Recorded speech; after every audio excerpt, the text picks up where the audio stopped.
Donc je vais vous partager déjà mon écran.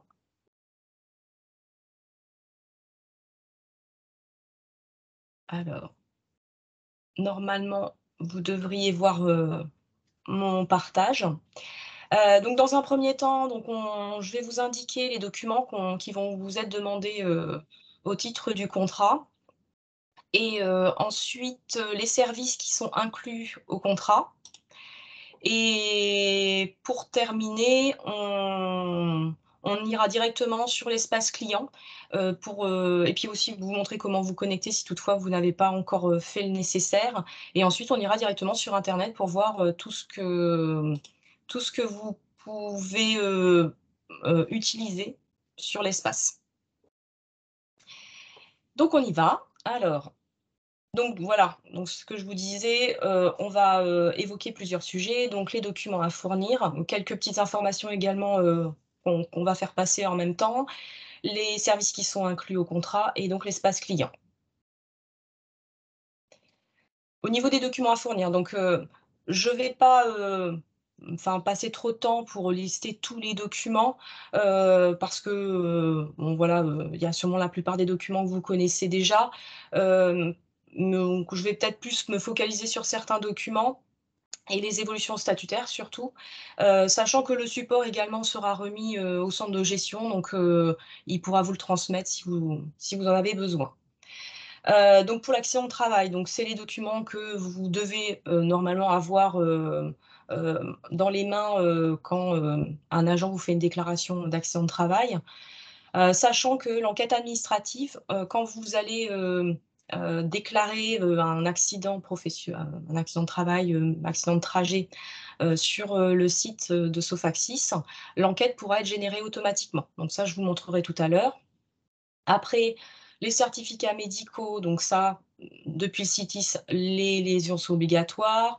La décision administrative, donc là, bien indiquer la date de l'accident et le placement en CITIS, si toutefois votre agent a des arrêts de travail. Ensuite pour la maladie professionnelle, donc bon, bah, là, c'est, vous avez une demande de votre agent pour une reconnaissance, donc il y a besoin d'un avis du médecin de prévention ou une expertise médicale. Donc une fois que vous avez tous ces éléments, vous pouvez prendre votre décision et c'est cette décision qui vous sera demandée. Pour la maladie ordinaire, donc bon, pareil, un document, classique, donc les arrêts de travail, donc bien sûr, les arrêts de travail sans la pathologie, ou les bulletins d'hospitalisation. Alors, il y a eu des nouveautés, bon, c'est pas encore tout clair et tout bien défini, donc depuis, il y a eu un décret au mois de mars, sur les évolutions des instances, médicales. Donc ce qui est demandé, depuis, ce décret, c'est un avis du médecin agréé dès lors que l'agent, a plus de 6 mois d'arrêt continu. Donc il y aura plus, l'avis du comité médical. Pour la longue maladie, longue durée, il y a également des évolutions suite à ce décret. Donc on a bien indiqué, à quel moment l'avis du conseil médical est demandé et à quel moment vous aurez besoin d'un avis d'un médecin ou d'un médecin agréé. Donc ça, voilà, on l'a indiqué sur le support, donc si vous avez des doutes, des questions, tout est indiqué dessus. Et la disponibilité d'office, également, il y a eu des évolutions, suite au nouveau décret, mais bon, par rapport à la longue maladie, il y a pas de gros changements. C'est surtout par rapport à l'invalidité où, là, on n'a plus la commission de réforme, qui statue. Pour la maternité, donc nous, ce qu'on demande, donc c'est un certificat ou au moins, l'attestation de la sécurité sociale qui indique, les périodes d'échographie. Enfin, dès lors qu'on a, la connaissance de la date présumée d'accouchement ou de début de grossesse, nous, ça nous convient.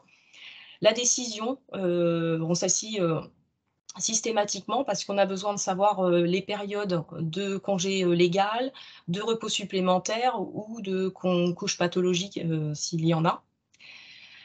Hem, Ensuite, le congé paternité accueil de l'enfant, donc là, l'acte de naissance, petit rappel, donc le congé doit être pris dans les 6 mois qui suit la naissance de l'enfant. Donc il y a eu des évolutions également, l'année dernière, à partir du 1er juillet sur, ce congé. Le décompte de la Caisse des dépôts, puisqu'elle intervient sur une partie, du remboursement. Alors adoption, donc j'ai mis à voir avec le centre de gestion parce que l'adoption, on en a très peu et d'ici que vous ayez des cas, d'agents qui ont un congé d'adoption, il est possible que les règles aient changé donc je préfère pas insister sur ce congé. Et le temps partiel thérapeutique, où pareil, il y a eu des évolutions, donc un décret qui est passé en novembre, où donc, pour le temps partiel thérapeutique, il nous faut la décision qui indique la période et la quantité de temps de travail, et également donc les prescriptions des médecins traitants si ça fait moins de 3 mois qu'il est en temps partiel et le médecin et en plus du médecin agréé au-delà. Et pour les décès, donc, bon là, chaque cas est différent, donc ce sera un échange avec le centre de gestion pour savoir, quel document en fonction de la situation de l'agent au moment de son décès, qui déterminera le montant et les documents à fournir puisque, en fonction des ayants droit, les documents seront différents. Alors, je vais regarder quelque chose parce que je suis plus sur la partie conversation, mais du coup, je vois qu'il y a rien, donc c'est parfait. Donc mais comme je vous disais, hein, n'hésitez pas si vous avez des questions.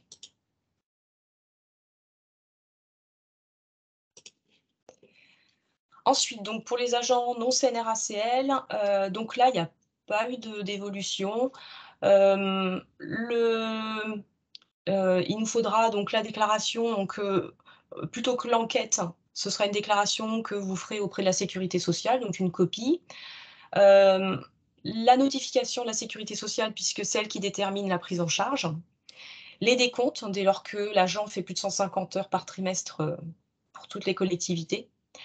Et pour la maladie professionnelle, c'est à peu près les mêmes documents, à la différence qu'on n'a pas la déclaration, d'accident, mais autrement tous les autres documents sont les mêmes.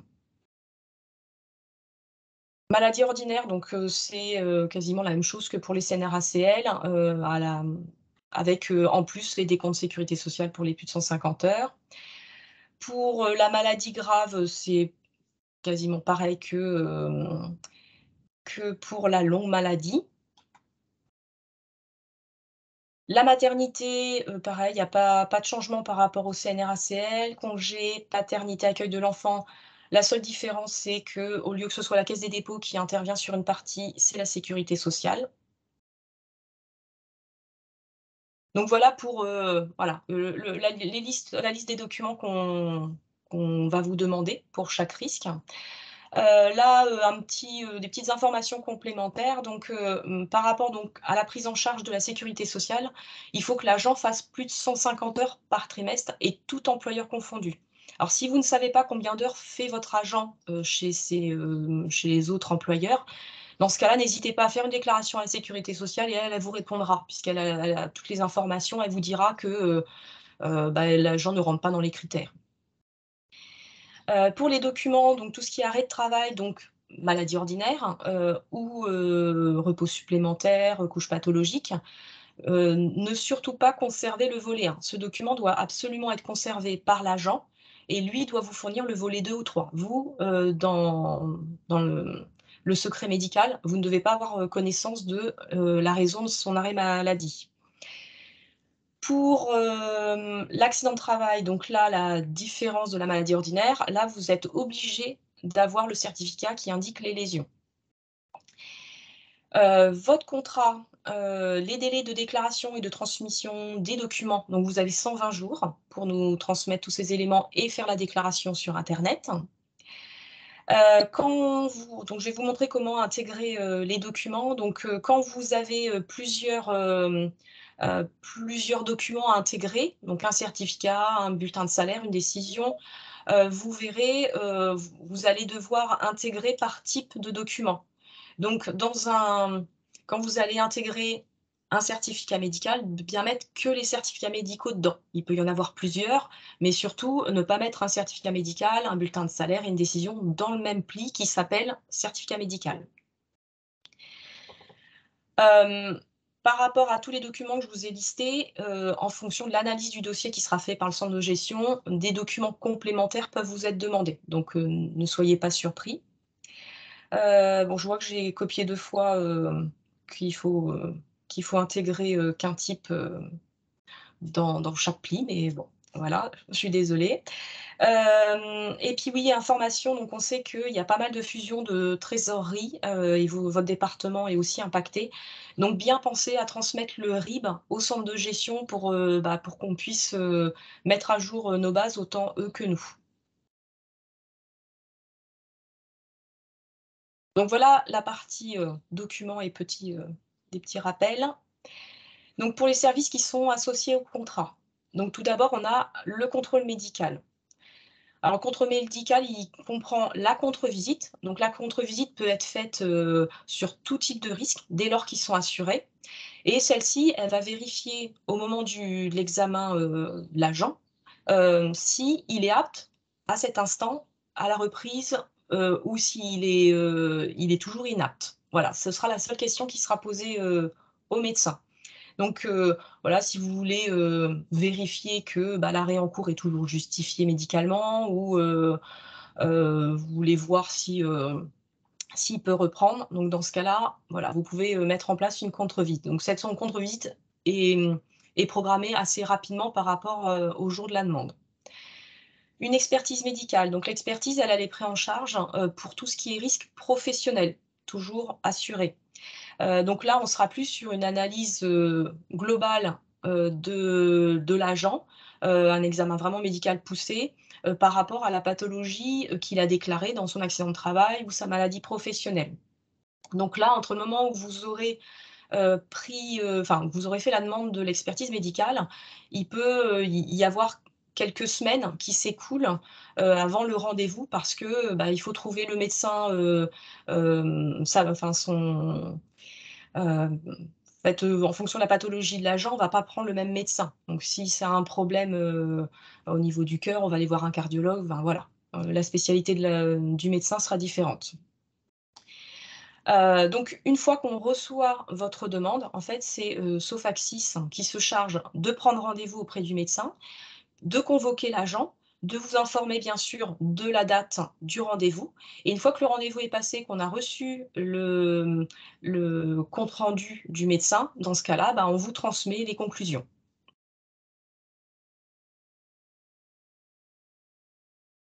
Alors, petite précision aussi, c'est uniquement, les contre-visites expertises qui sont, gérées par Sophaxis, qui sont pris en charge. Donc si vous souhaitez mettre en place une contre-visite ou une expertise de votre propre, fait, directement auprès d'un médecin, ceux-là ne sont pas pris en charge même si le risque est assuré. Donc il faut vraiment passer par Sophaxis, donc par le centre de gestion.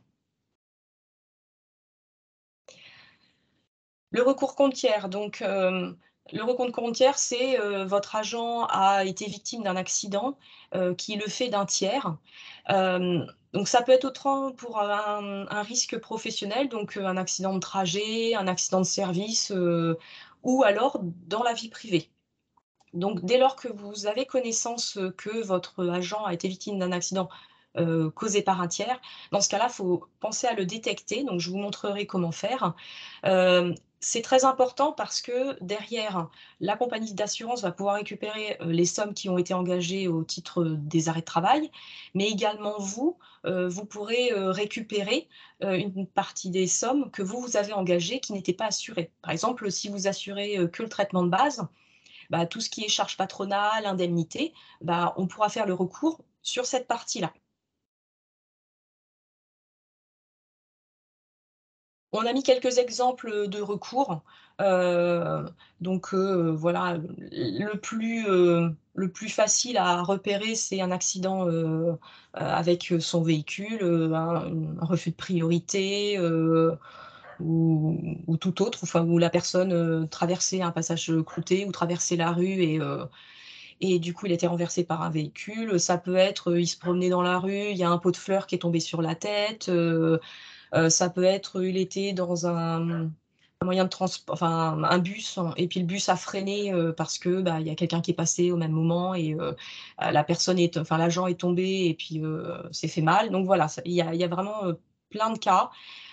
Si vous avez un doute sur est-ce qu'on peut considérer ça comme un recours, bah, dans ce cas-là, vous le détectez et ce sera le service recours qui, analysera et qui dira si fait, si on l'engage ou pas.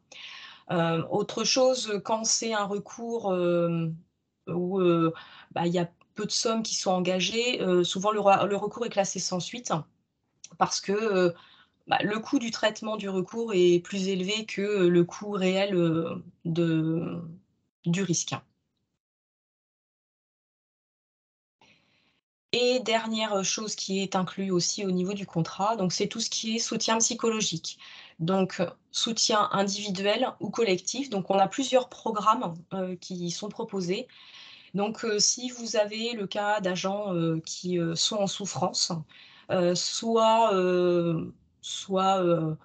personnellement, au niveau de, leur vie personnelle, ou alors, suite à un événement qui s'est passé sur le lieu de travail. Donc il y a plusieurs critères, qui sont indiqués, en bas, voilà, pour potentiellement mettre en place, un soutien. On a des cas, qu'on a déjà gérés, bah, des agents qui ont été victimes, enfin qui ont vu, une personne ou un collègue, se faire renverser, ça peut être, quelqu'un qui a été, agressé. Donc voilà, pareil, hein, n'hésitez pas si vous avez un doute ou si vous voulez savoir si, un de vos agents rentre dans ces critères, on peut bien sûr analyser le dossier avec vous. Et toujours, il faut que le risque, du moins pour, ceux qui sont en gris, il faut que le risque soit, assuré. Donc voilà pour ces 2 premières parties, donc j'espère que je vais pas trop vite et j'espère que ça va pour vous. Ensuite, donc là, on va partir sur la partie internet. Donc déjà l'espace client. Donc si toutefois vous n'avez pas encore eu l'occasion de vous connecter et puis de faire votre ouverture de compte, donc sachez que pour y accéder donc sur le site du centre de gestion, donc vous avez accès donc ici sur assurance statutaire. Ensuite, vous aurez accès à cette page, donc vous ferez créer un compte. Donc pour les autres personnes que si vous avez déjà un compte, donc vous connaissez, vous passez directement ici. Vous faites créer un compte classique. Sachant que dans chaque collectivité, il doit y avoir un référent. En fait, ce référent, c'est lui qui pourra dire si, les personnes au sein de la collectivité qui veulent demander un accès peuvent ou pas. Parce que bien sûr, dans l'accès, il y a des données, confidentielles. Donc, toute personne d'une collectivité ne peut pas avoir accès à toutes les données qu'il peut y avoir, sur l'espace client. Ça peut être par exemple, votre collègue de la comptabilité, elle peut, avoir accès qu'au bordereau des comptes puisque c'est que cet élément qui la concerne et ne pas avoir accès à tout le reste. Donc cette personne référente, ça peut être vous ou ça peut être quelqu'un d'autre. Ça peut être, le maire, ça peut être, un collègue. Donc après vous êtes sur des petites structures donc en général, c'est vous qui faites tout. Donc si toutefois c'est vous le référent, donc vous pouvez aller directement sur, créer votre compte référent. Si vous n'avez pas reçu votre identifiant, n'hésitez pas à le demander au centre de gestion, qui nous le demanderont et puis du coup on pourra vous le transmettre. Donc voilà, soit vous faites directement créer un compte, référent si vous avez, votre identifiant. Autrement, vous faites créer un compte classique et le jour où vous avez, votre identifiant référent, bah, dans ce cas-là, vous faites créer votre compte référent, vous indiquez, l'identifiant, vous dites que vous avez déjà un compte classique, donc en fait, le compte classique sera transformé en compte référent et ce sera vous qui validerez les demandes d'ouverture de compte de vos collègues.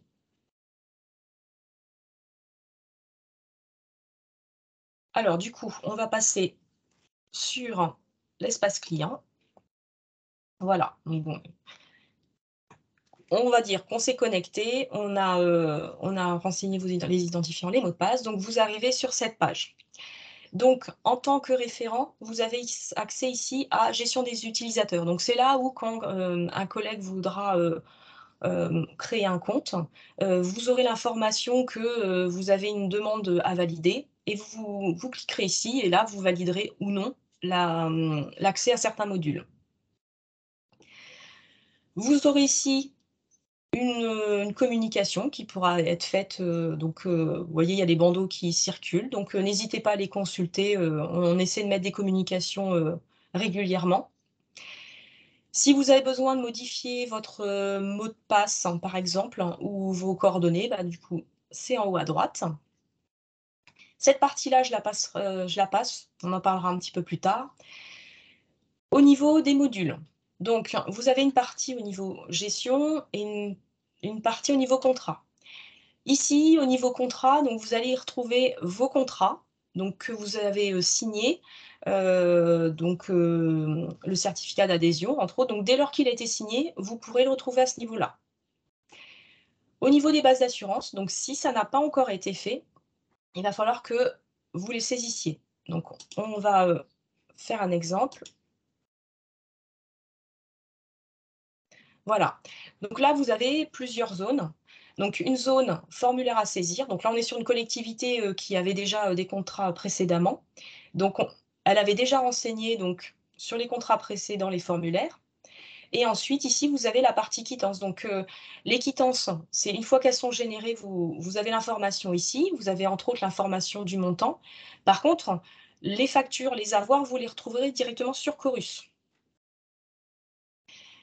Donc, vous l'avez peut-être fait en fin d'année ou en début de cette année, donc vous avez obligation en début de contrat de saisir votre base d'assurance. En fait, cette base d'assurance, c'est cette base sur laquelle nous allons calculer les cotisations, mais également la même base sur laquelle nous allons, indemniser, au niveau des indemnités journalières.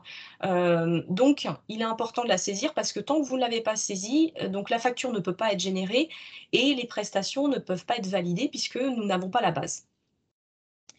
Donc pour ce faire, donc vous cliquez donc sur, base de l'assurance. Donc en fait, vous quand vous avez des documents, formulaires à saisir, ces documents, il faut que vous les complétiez. Donc en début de contrat, vous les complétez pour avoir la base d'assurance et ensuite, tous les ans, vous aurez une demande également pour, avoir, le traitement réel qui a été versé à vos agents, sur l'année qui s'est écoulée, pour qu'on puisse réajuster. Parce que nous, quand on fait, en début d'année une provisionnelle, la provisionnelle, elle est sur l'année précédente. Donc, vous verrez en fin d'année, vous aurez une information comme quoi il va falloir que vous saisissiez les salaires 2022.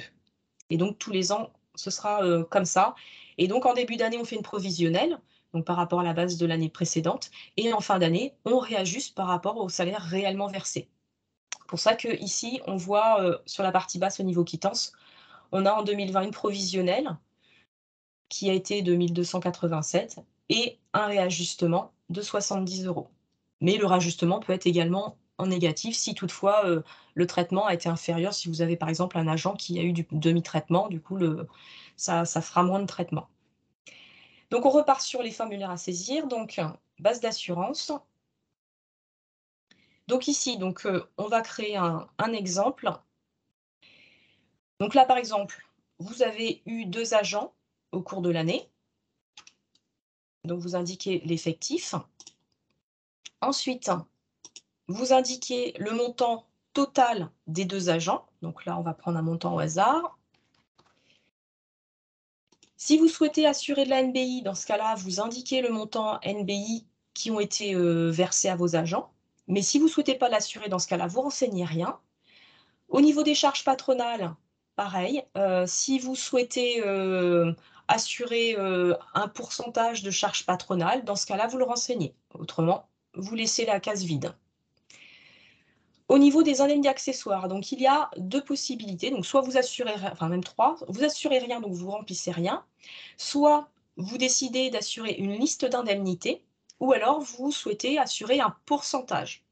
Donc le pourcentage sera calculé par rapport au traitement de l'agent, au traitement, brut indiciaire, alors que, les indemnités accessoires seront pris par rapport à ce qui a réellement été, versé à l'agent au moment de l'in du au moment, de son arrêt de travail et là, pour le calcul, des cotisations, donc ce sera, le montant perçu par vos agents, pour les indemnités, choisies, sur l'année qui est écoulée. Donc là, on va dire que, on va prendre, en valeur, on va dire que votre agent enfin vos agents ont eu, 2 500 €, au total d'indemnités et dans la liste des indemnités, on va dire que c'est l'IFSE, par exemple. Donc vous voyez, il y a toute une liste d'indemnités Donc bien faire attention, à la liste, qu'elle soit vraiment au plus proche du bulletin de salaire parce que, pour, la personne du centre de gestion qui gère les dossiers, quand elle va, avoir le bulletin de salaire et la liste des indemnités, qu'elle se pose pas la question: «Bah, tiens, est-ce que ça correspond bien à la même indemnité?» Il faut vraiment être au plus juste. Et autre précision, hem, si votre agent ne perçoit pas d'indemnité pendant qu'il est en arrêt maladie, pensez bien à vous poser la question: «Est-ce que ça vaut le coup que j'assure les indemnités?» Parce que vous allez payer des cotisations sur des indemnités, alors que potentiellement, ils vont en percevoir peut-être qu'en accident de travail. Donc voilà, bien réfléchir à ça, bien réfléchir à est-ce que vous assurez, une liste d'indemnités où vous souhaitez assurer un pourcentage, voilà, ce sera vous qui serez maître de cette décision et sachez que, une fois que vous avez saisi votre base, cette base sera figée pendant toute la durée du contrat. Donc une fois que vous avez saisi cette partie-là, vous avez la possibilité d'estimer le montant de la cotisation. Donc voilà, donc vous avez le montant ici. Donc si vous dites: «Bon, bah, c'est peut-être un peu plus que, ce qu'on avait, calculé provisoirement ou budgétisé», dans ce cas-là, vous pouvez vous dire: «Bon, bah, j'enlève, les indemnités». Donc ici, j'enlève le montant.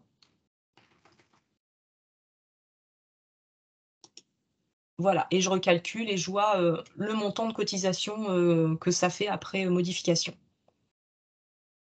Et une fois que vous avez tout saisi, vous validez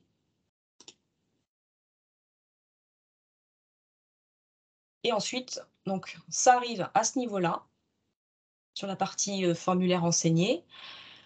Tant que ici, vous avez accès à la poubelle, donc ça veut dire que ça n'a pas encore été validé, par les services, vous pouvez, la supprimer, elle remontera et là vous pouvez corriger votre saisie. Autre information, donc au niveau de la base d'assurance, donc si vous n'avez pas encore fait, 2021, pour 2021, vous devez saisir l'année complète. En fait, c'est après, c'est dans le calcul, de la cotisation que ça va proratiser sur les 6 mois puisque le contrat a débuté au 1er juillet. Mais bien prendre, voilà, l'année complète et non pas, renseigner que les 6 mois de traitement à partir du 1er juillet. Donc voilà pour la partie base d'assurance. Donc ça, c'est vraiment un élément à faire, rapidement si vous ne l'avez pas encore fait. Et autrement, bah, vous serez amené à le compléter donc tous les ans au courant décembre, janvier, quand vos salaires seront, terminés pour l'année. Sur la partie gestion de l'absentéisme, donc on va aller après sur déclaration de l'absentéisme. Donc une fois que la déclaration est faite, du coup, il y a un traitement qui est fait par le centre de gestion. Si dans l'analyse, on voit que certains documents manquent, dans ce cas-là, vous pouvez être, amené à recevoir un courrier vous indiquant la liste des documents manquants. Donc vous y accédez ici et ça apparaît comme ceci. Alors je vais mettre ici, voilà. Donc le courrier apparaît comme ceci et en deuxième page, vous avez un tableau qui vous indique donc, les agents concernés, le risque et le document qui vous manque. Également, la date à laquelle vous devez, au maximum le transmettre pour être dans les délais qui sont contractuels. Donc on a parlé des 120 jours tout à l'heure. Sur l'autre module, bordereau et décompte, donc là, on a tous les documents, on avait, la base d'assurance. Du coup, le centre de gestion a pu valider, les prestations. Une fois que les prestations sont validées, du coup, vous aurez un bordereau des comptes, donc voilà le document. Donc un bordereau donc pour vous et pour la trésorerie que vous devez transmettre et également donc le détail, de chaque dossier. Alors pour information, pour ces 2 documents, que ce soit le document manquant, bordereau et décompte, dès lors que vous avez, accès au module, vous aurez un mail no reply, d'information pour vous dire: «Bon, il y a un document qui a été déposé sur, l'espace client, vous pouvez vous connecter pour aller le récupérer». Donc voilà, donc vous n'avez pas besoin d'y aller, tous les jours pour voir si quelque chose a été déposé, vous aurez l'information. Au niveau, ici, simulateur de droit. Alors, simulateur de droit, c'est pour vous aider, donc si votre logiciel de paye, ne le gère pas, de savoir à quel moment votre agent passe à plein traitement, à demi-traitement pour les arrêts maladie ordinaires. Alors, aujourd'hui, vous n'avez pas 1 an de sinistre dans la base, donc du coup, pour l'instant, on n'a pas tous les éléments, mais une fois que les 1 an seront, écoulés, vous pourrez aller rechercher vos agents. Donc là, par exemple, je prends cet agent, on voit tous les arrêts que l'agent a eus sur, l'année, glissante et à cet agent, on va calculer des périodes. Donc là, par exemple, on va dire, bon, il y a eu un arrêt, du 2 mars 2022 et qui se termine le 27, je me suis trompée moi. On va mettre le 27, juillet.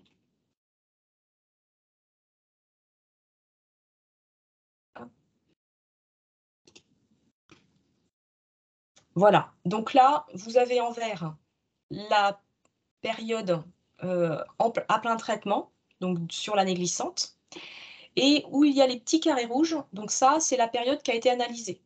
Donc on voit en vert les périodes à plein traitement, en vert, clair, la période à demi-traitement, donc vous avez bien la légende en dessous et vous avez un petit récapitulatif, pardon, de chaque période.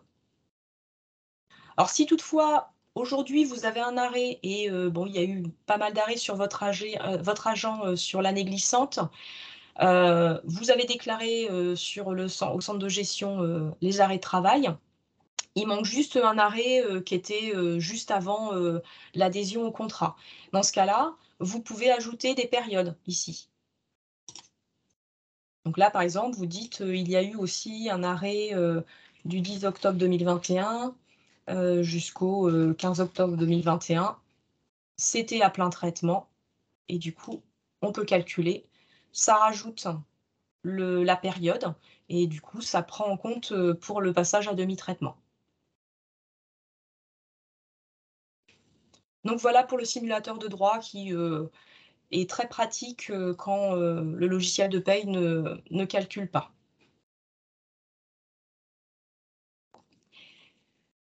Donc voilà pour, les 3 premiers modules. Donc on va aller directement sur déclaration de l'absentéisme et vous montrer comment déclarer les sinistres.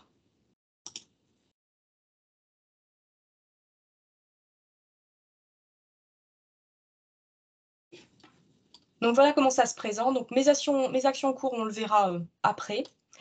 Hem, Quand vous allez, déclarer pour la première fois, un sinistre, déjà il va falloir déclarer vos agents. Donc pour vos agents, vous allez dans gérer vos agents et créer. Plus tard, si vous avez un agent, qui change de statut par exemple, ou de poste, n'oubliez pas de modifier son statut, son poste, hein, pour que la base soit mise à jour. Donc là, on va créer un agent. Donc, date d'entrée dans la fonction, bon ça met des trucs bizarres, mais, alors, voilà. Il n'est pas parti l'agent, donc, on peut continuer.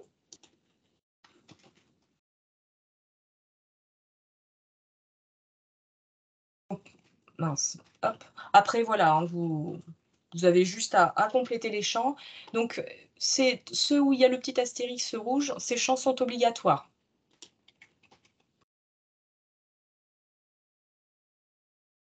Ah.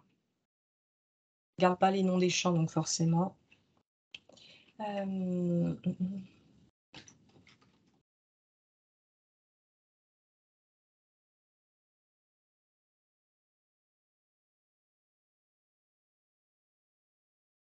Voilà, donc là, pour le numéro de sécurité sociale, donc vous renseignez le numéro, vous voyez la clé, elle se met automatiquement et le sexe se met automatiquement. Ici, la latéralité, vous voyez que c'est pas une donnée obligatoire. Elle peut être importante, pour le centre de gestion dans l'analyse des dossiers puisque, quand un agent a un accident, au poignet droit et qu'il est droitier, ça n'a pas la même incidence que s'il est gaucher. Donc si vous avez l'information, vous le renseignez. Ici, c'est pas une donnée obligatoire donc, vous pouvez le passer. Les coordonnées de votre agent, c'est pas une donnée obligatoire, donc vous pouvez le passer également. Ça peut être intéressant pour, certains agents quand vous demandez une contre-visite. Comme ça, les données sont déjà, pré-remplies pour le contrôle médical. Donc là, tout à l'heure, on avait la date d'entrée dans la fonction, donc la fonction publique, hem et on a la date d'entrée dans l'établissement. Donc si votre agent travaillait dans une autre collectivité précédemment, donc c'est la date, de sa première entrée dans la fonction publique qu'il faut renseigner au niveau de la première date et ici, donc c'est la date à laquelle il est entré dans votre collectivité. La première date est importante, c'est pour les agents non titulaires puisque, leurs droits sont calculés en fonction de leur ancienneté. Donc ici, la personne venait, juste d'arriver aussi dans la fonction, publique. Bon là, si vous avez le matricule, vous le renseignez, mais c'est pas une donnée obligatoire. Caisse de retraite, donc on va dire que c'est un agent CNRACL. Son statut et là donc à temps complet, temps non complet, temps partiel. Pour la gestionnaire, il y a une incidence puisque, temps partiel, le supplément familial par exemple est réglé intégralement, alors que pas pour le temps non complet. Donc voilà, on va dire que c'est un temps complet. Ici, donc au niveau situation, emploi, métier, toutes ces données, ce sont les données comme dans ProRisk.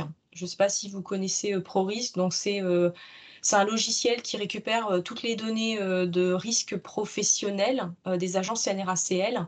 Donc nous, comme on fait un transfert, des données qui sont déclarées sur notre site vers ProRisk pour que leurs données soient à jour, du coup on s'est calqué sur, leur référentiel. Donc, pour information, donc il y a plusieurs niveaux. Donc là, c'est le premier. Donc si par exemple sur le premier, bah voilà, vous cliquez, sur ici, enfin vous cliquez ici, ça va réduire les champs suivants. Cependant, vous pouvez, aller au dernier champ. Ah, il veut plus. Bon, on va passer comme ça et puis je vous montrerai sur, le suivant. Donc là, bon, vous cherchez dans la liste déroulante ce qui correspond, au métier de votre agent. Mais voilà, en me mettant, au niveau 3, par exemple, voilà, en me mettant, secrétaire de mairie, du coup, ça va me le rechercher dans la liste et le fait de l'avoir recherché, du coup, ça complète les 2 premiers champs. Donc voilà, vous avez 2 possibilités. Soit vous prenez les listes déroulantes et le plus simple, c'est de les faire, par champ ou alors vous allez à la fin et vous commencez à indiquer une partie, du métier de votre agent. Ici, bah, si vous avez plusieurs services, mais bon, comme vous êtes des petites entités, je pense pas, mais voilà, vous avez la possibilité de créer des services et une fois que vous avez terminé, vous validez. Donc là, vous avez terminé de créer votre agent. Alors une fois qu'il est créé, vous n'avez pas à revenir, systématiquement dessus. Maintenant il est créé, il est en base, donc pour le prochain sinistre, vous n'aurez plus qu'à aller le rechercher. Donc là, une fois que vous avez saisi votre agent, bah, vous faites ici «Déclarer un nouveau sinistre».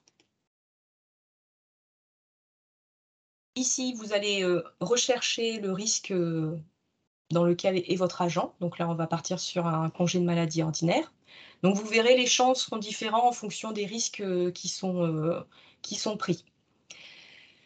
Tout à l'heure, je vous parlais de l'accident de enfin le recours contre-tiers, donc c'est ici, accident de vie privée par exemple. Donc là, vous pouvez indiquer que c'est un accident de vie privée et potentiellement il y a un tiers. Donc voilà, le fait de le détecter, du coup, l'information arrive directement au service recours de Sofaxis. Si vous avez un commentaire à renseigner, vous pouvez le renseigner. Ici donc, on va indiquer qu'on a un premier arrêt. Vous indiquez la période d'arrêt qui est sur le certificat médical et vous enregistrez. Donc une fois que vous avez terminé votre déclaration, vous avez ce message, donc pour vous indiquer que ça a bien été pris en compte. Ici, vous renseignez les champs en fonction de votre base d'assurance. Donc là, on va dire que, on part sur, bah, le traitement de l'agent, donc il a un indice de 435 pardon et le reste, c'est pas assuré, donc là, on peut enregistrer.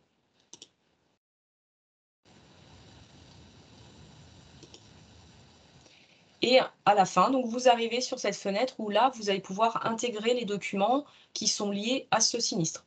Alors vous aurez, généralement ces 3 champs, donc documents à fournir, documents complémentaires et documents autres. Tout ce qui est documents à fournir, dès lors que vous ne les intégrez pas, du coup un blocage va s'activer automatiquement pour vous demander de les intégrer. Donc là, vous avez le certificat avec vous, vous l'avez scanné, donc vous allez le chercher, dans votre bureau. Une fois que vous avez sélectionné, le document, vous validez. Vous pouvez mettre un commentaire, hein, par exemple, vous pouvez indiquer la période ou si c'est le bulletin de salaire, vous pouvez indiquer, le mois du salaire et une fois que le document est intégré, donc ici, ça disparaît et ça arrive en bas. Je vous le montrerai un petit peu plus tard sur un autre dossier, comment ça se présente, quand vous avez intégré des documents. Et voilà, une fois que vous avez terminé ça, donc votre sinistre est déclaré, donc il arrive au niveau du centre de gestion pour traitement. Là, aujourd'hui, on avait un arrêt qui allait, donc on va aller voir ici jusqu'au 23 avril 2022. Vous avez une prolongation, donc là, vous ajoutez une période. Donc, vous êtes toujours sur un arrêt de travail, mais vous voyez, ça aurait pu être un temps partiel thérapeutique ou une disponibilité d'office si on était en fin de droit, pardon. Là, on est sur une prolongation et donc on a ici la dernière période, donc on peut indiquer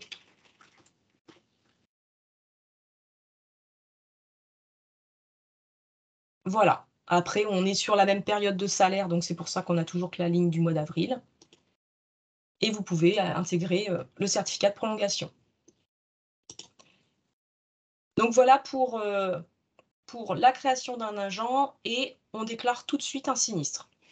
Si toutefois vous avez, votre agent est déjà, dans la base et que vous voulez déclarer un sinistre, donc dans ce cas-là, vous allez dans déclarer, déclarer un nouveau sinistre.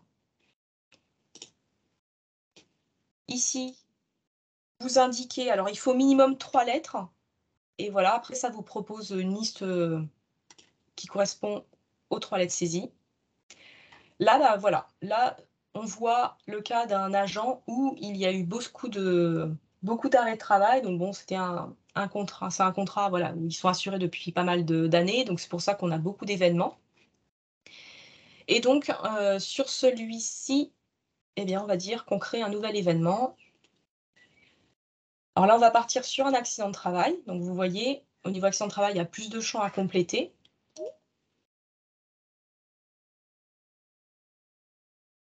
Donc là, on part sur un accident du 6 avril, la date de l'accident. Le tiers impliqué, il y en a un, on va dire. Tâches, alors pareil, hein, c'est toujours dans les champs pro risque, hein, donc soit vous prenez les listes déroulantes ou alors vous complétez, vous indiquez, vous pouvez indiquer ici, par exemple, circulation. Et ici, le champ est un peu plus réduit. Donc mettre accident routier. Ici, ça va vous demander donc comme on est sur un accident de circulation, ça va nous demander, quel type de trajet et ensuite, alors éléments matériels, alors qu'est-ce que je m'étais noté?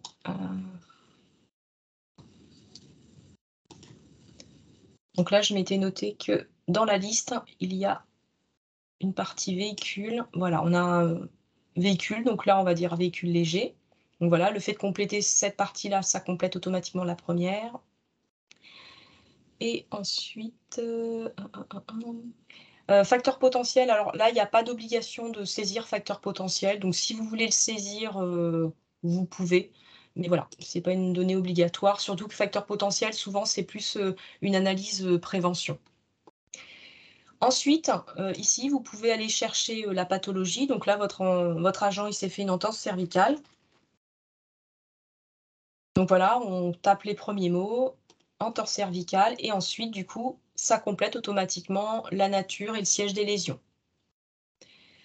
La latéralité, donc là, il y a pas de latéralité puisque c'est au niveau du cou, c'est central.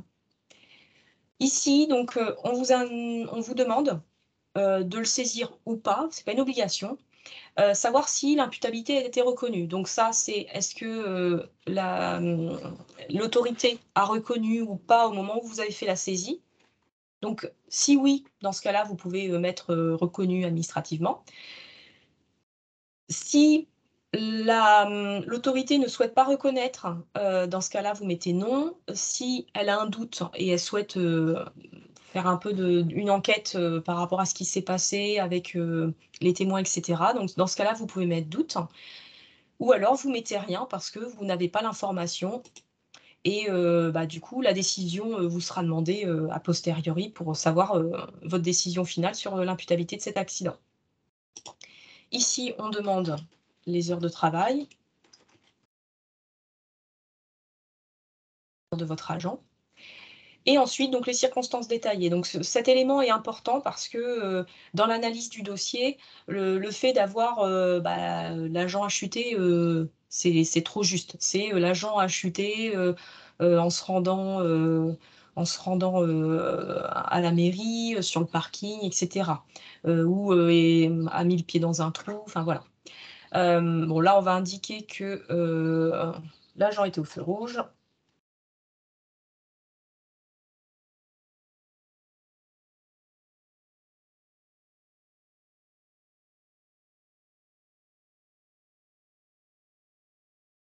Voilà. Donc là, on a indiqué ce qui s'était passé pour cet agent.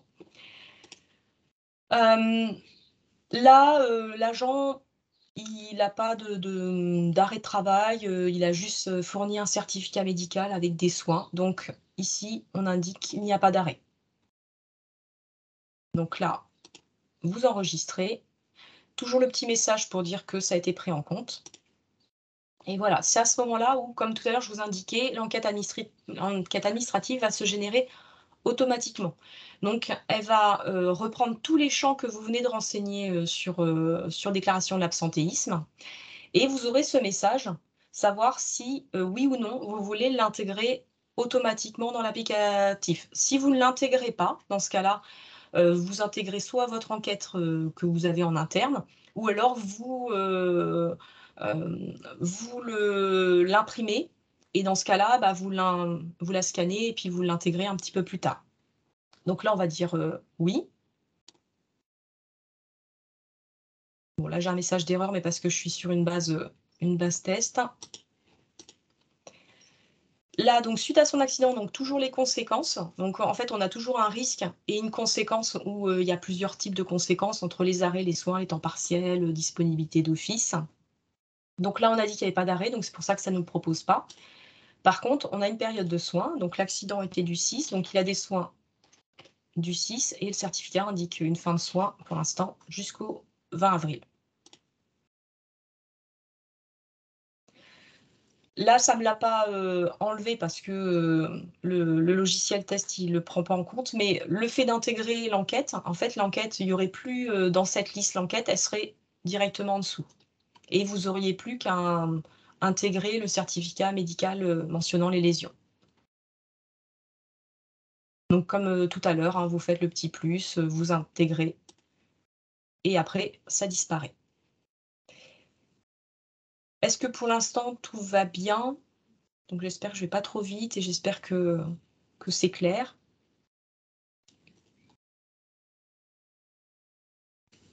Ce que je vais faire, c'est que je vais continuer. Alors, donc on avait déclaré un nouveau sinistre, donc on peut également donc consulter un événement déjà existant.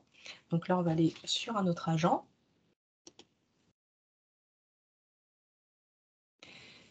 Donc là, on voit que l'agent, a eu un sinistre. Donc, là, on va aller dessus. Donc on se met, sur la ligne correspondante, consulter, modifier et donc ici, en descendant les petites flèches, on peut voir donc, que les droits ont été calculés donc par le centre de gestion et donc là, on voit aussi que la date de reprise a été renseignée. Donc après, il peut y avoir une erreur, hein, vous avez saisi la date de reprise alors que finalement, il a été prolongé, donc vous pouvez toujours, supprimer la date de reprise et puis ajouter une nouvelle conséquence. Hem Les salaires, donc ici, vous retrouvez ce que vous aviez saisi. Donc on va aller voir un autre agent. Hop, hop.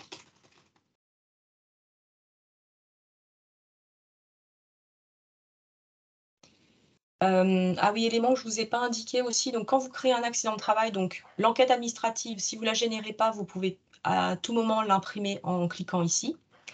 Mais vous pouvez également ici retrouver les attestations de prise en charge. Donc ça permet à vos agents de ne pas faire l'avance de frais, auprès des praticiens. Pareil, ce document, il est pré-rempli avec, les coordonnées, enfin le nom de l'employeur, le nom de l'agent.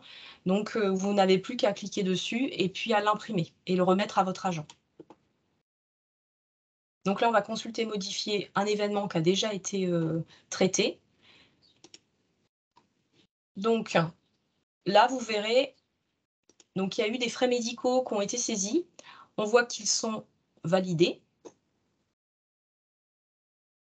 Ici, on a des périodes d'arrêt.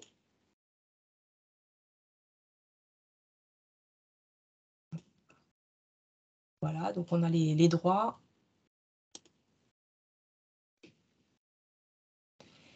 Et ici, on voit qu'on a calculé des indemnités journalières. Donc là, on voit l'état. Donc en fait, pour, tout sinistre, quand vous allez sur le sinistre, vous pouvez voir, bah, tous les remboursements, tout ce qui a été validé sur ce sinistre, tout ce qui est à l'état bloqué, refusé, saisi.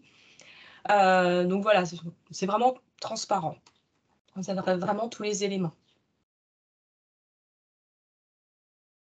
Donc voilà, si un jour vous avez un praticien qui vous appelle pour un accident de travail et puis, vous dit: «Bah, voilà, j'ai transmis une facture, je suis toujours pas remboursé».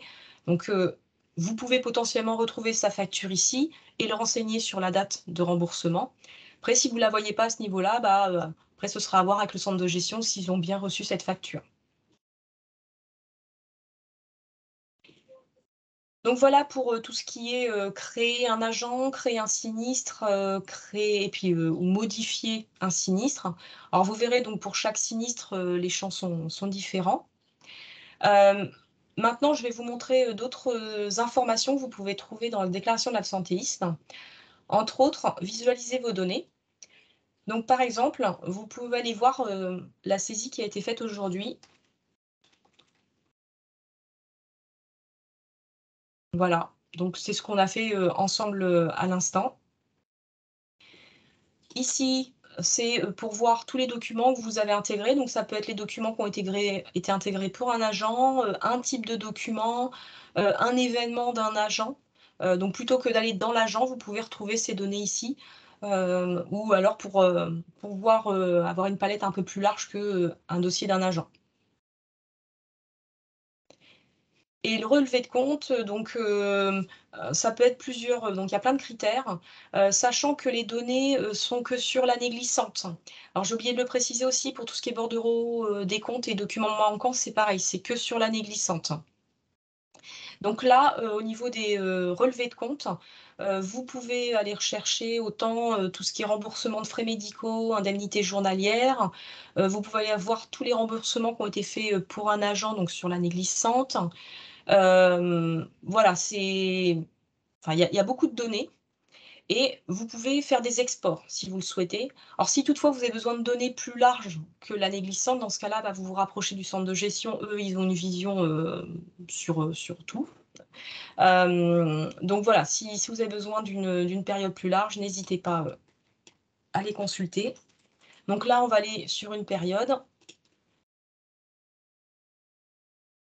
Donc voilà, là on voit, donc tout ce qui a été remboursé, depuis le début de l'année, pour, cette collectivité-là, avec, les noms des agents, donc là on voit qu'il y a des frais médicaux, le nom du praticien. On voit donc ici les risques et alors je ne sais pas si ça va fonctionner. Non, ça fonctionne pas parce que sur la base test, mais, voilà, en cliquant sur, la petite loupe, donc vous allez, dans bordereau et décompte en fait. Vous allez voir le bordereau et décompte s'afficher, qui correspond à ce remboursement. Et voilà, ici, vous pouvez exporter les données si vous le souhaitez, en format Excel. Hem Pour continuer, donc éditer, donc tout à l'heure, on a vu en se mettant sur, un agent, on voyait son accident de travail, on avait la possibilité d'éditer l'enquête et l'attestation. Donc vous avez également la possibilité de le retrouver ici.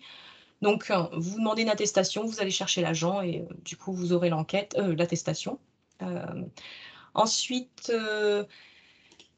gérer les demandes, donc par exemple, vous avez le simulateur de droit, donc c'est ce qu'on a vu tout à l'heure qui est sur l'espace client. En fait, ça évite de retourner dans l'espace client et demander un recours. Donc là, c'est quand il y a un recours, qui a été détecté, il faut compléter le formulaire et accéder au contrat, donc c'est pareil, c'est la même chose qu'on a vu sur l'espace client où, vous avez accès, bon, je vais pas aller dessus, mais voilà, vous avez accès à vos contrats, hem, que vous avez signés.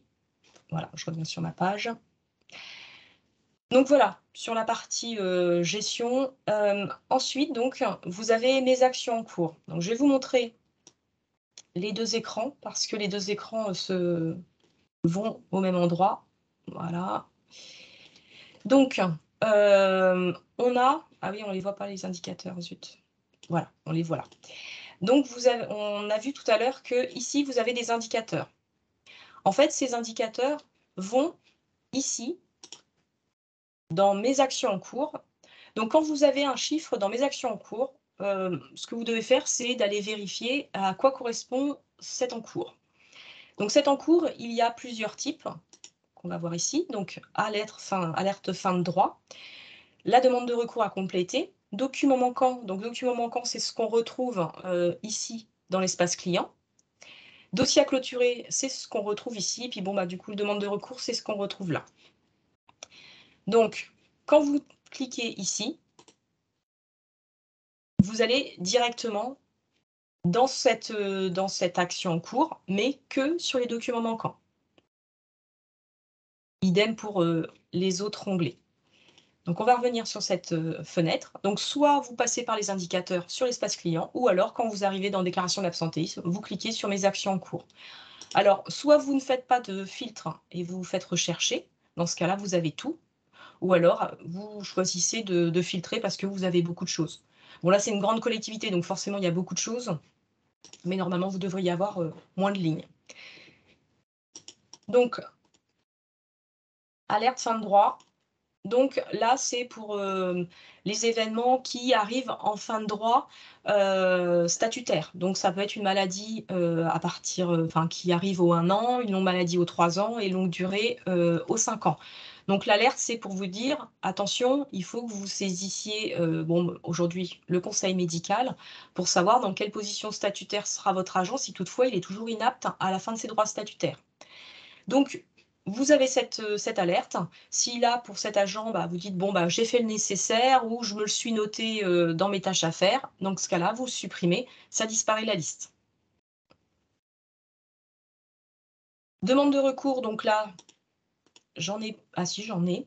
Donc là, bah, c'est, ah bah, oui, c'est vrai que j'ai détecté tout à l'heure, c'est vrai. Du coup, bah, vous avez, détecté un recours. Dans ce cas-là, bah, vous complétez le formulaire, pour, que le recours puisse être, analysé par le service recours. Documents manquants, donc là, soit vous n'avez pas intégré les documents qui sont dans, documents à fournir ou alors après analyse, par la gestionnaire du centre de gestion, on se rend compte qu'il manque des pièces. Ou par exemple tout à l'heure, on a fait une maladie, la maladie donc on demande le certificat médical. Après traitement par le centre de gestion, on voit que l'arrêt, va au-delà de la franchise. Dans ce cas-là, bah, il faut le bulletin de salaire pour pouvoir calculer les indemnités journalières. Donc, la gestionnaire va activer un blocage pour vous demander le bulletin de salaire. Donc une fois que, vous avez, édité votre bulletin de salaire parce que, bah, peut-être que vous ne l'aviez pas parce qu'il était, le mois n'était pas, encore, suffisamment avancé et que votre bulletin de salaire n'était pas fait. Dans ce cas-là, bah, vous cliquez donc par exemple ici sur intégrer et donc là, ça vous renvoie sur le dossier avec, la liste des documents pour ce dossier que vous devez intégrer. Donc là, bah, par exemple, sur ce dossier-là, on voit en bas tous les documents qui ont déjà été intégrés par la collectivité. Donc là, on voit en attente d'intégration, ça veut dire que ça a été fait, aujourd'hui et du coup, ça va être enfin, ce sera noté comme réceptionné une fois que le batch sera passé. Alors je vais reviens ici aux actions en cours. Donc voilà, donc à chaque fois que vous allez intégrer un document, bah, la liste enfin, ça va disparaître de cette liste et au final, vous devriez avoir que dans la liste, soit rien ou alors, bah, des documents que vous n'avez pas encore. Ça peut être un avis, du conseil médical, ça peut être un bulletin de salaire, qui n'est pas encore édité, donc voilà. Dossier à clôturer. Donc, dossier à clôturer, c'est quelque chose de très important parce que, tant que les dossiers ne sont pas clôturés, ils sont provisionnés par l'assureur et du coup gonflent le coût du contrat.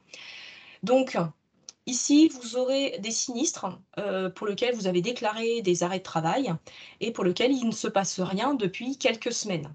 Et donc nous, on vous pose la question, c'est: «Est-ce que votre agent est toujours en arrêt ou est-ce qu'il a repris?» Donc soit vous indiquez la date de reprise ici et vous validez, ou alors, si vous voulez aller vérifier la période, la dernière période qui a été déclarée, vous allez sur le sinistre, vous allez voir ici, donc vous voyez que, la dernière prolongation qui a été déclarée allait jusqu'au 1er avril. Donc soit vous avez une prolongation entre-temps et vous la déclarez, donc vous faites ajouter une nouvelle conséquence, ou alors votre agent a repris. Dans ce cas-là, vous indiquez la date de reprise et il disparaît de la liste. Et la dernière chose, donc, c'est les dossiers qui sont en anomalie. Donc dossier en anomalie, c'est parce qu'il y a un fichier qui a été intégré qui est défectueux. Donc dans ce cas-là, bah, faut réintégrer un document. Donc voilà pour la partie, internet.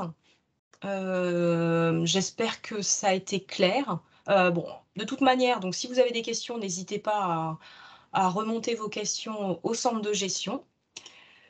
Moi, j'ai terminé pour ma présentation. Hem, Si toutefois, donc vous avez des questions, ou remarques, vous pouvez donc contacter, le centre de gestion, donc à l'adresse, que vous devez probablement connaître, mais je l'ai remise. Et si toutefois vous avez, d'autres sujets, que vous souhaitez aborder, bah, en webinaire ou autre, n'hésitez pas aussi à remonter, vos sujets, ou vos interrogations au centre de gestion, bah, pour voir s'ils peuvent mettre en place, d'autres webinaires et pouvoir répondre à vos différentes questions.